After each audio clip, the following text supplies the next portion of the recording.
I mean, you want to talk about some weird stuff.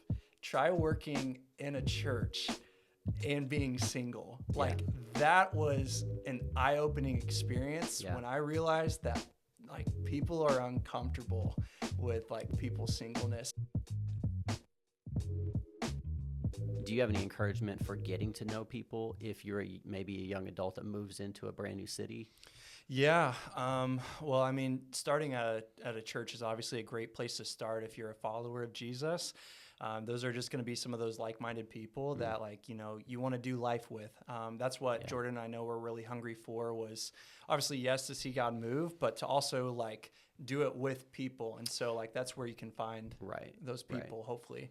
But I think to your point, people, it's what I call like the common thread. Like, I think C.S. Lewis has this quote where he's like, friendship starts with like, me too. So it's like when you and I can bond over something and go like, no, me too. Did we just become best friends? Did we just become best friends? Yeah.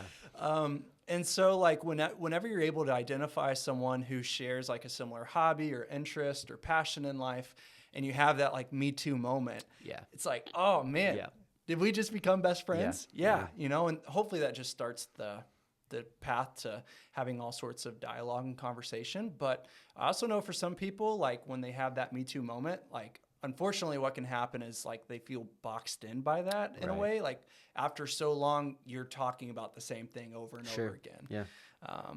And you're just known as like this one person. But anyway, I think for like a young person wanting to get plugged in to a community and just getting to know people, start obviously with like the church, but you know, I'm just amazed at like, if you become like a regular at one place, whether it's like a coffee shop or like a library, you know, bookstore, a restaurant, whatever it is, like just even that repetition and getting to know people that way has been helpful too. Yeah, it gets you for some free stuff too. Yeah. That's been my experience. If you show up at Panera enough, they're going to start, you know, they start to like you. It's like, they'll start passing some things over the counter, you know? Yep, absolutely. Like, wait, are you going to get fired? You know, is this okay? It's like, you know, I'm like, no, I have Jesus. I can't take this. Yeah, very honorable. Yeah, just noble and doing it that way. Just kidding. I took the coffee every time. Yeah. Probably shouldn't have. That's all right. They're offering it. No, they were offering it. They were offering it. It was the start of some beautiful relationships, actually. Well, good. No, seriously, to your point, I have met some very, very good friends through, places like Lukaby and, you know, people that are serving you all the time and you know, you're just a regular customer. Yeah.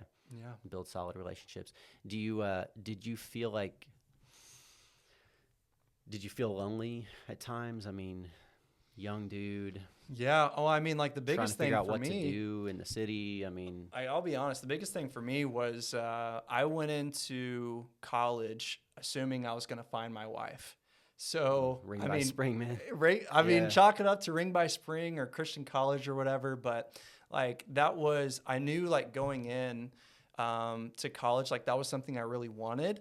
And so when you are just going to these weddings, watching people get engaged, being in relationships and then breaking up and then graduating and you're single, you're like, oh man, like did I just miss my window? Everything? You know? Yeah. And so like that, I think compounds in some ways too, moving into a city and doing life with people and they're in relationship because Hannah and I, we really started dating in 2020 when we got reconnected, and then we were able to get engaged in September, which was in 9 months, which is quick. But I think for adults, like, you know, she was in North Carolina, I think at the time, and I was in Columbus, and, you know, we were talking quite a bit and pretty intentional with each other. And I was like, okay, look, I don't want to waste your time. You don't want to waste my time. So like, is this like for real?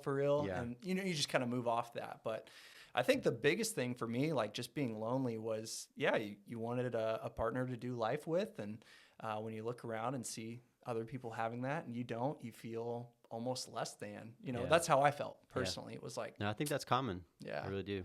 And I mean, you want to talk about some weird stuff.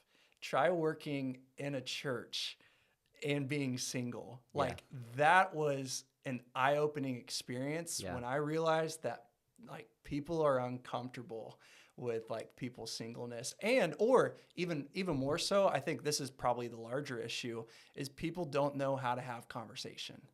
And so they just naturally jump to like the most obvious thing. Like the succession for me was, when are like, you gonna get married? When are like Are you dating anybody? Then are you gonna get married? Then when are you having kids? And how are the kids doing? Like people just sometimes don't know how to have like just good, deep conversation.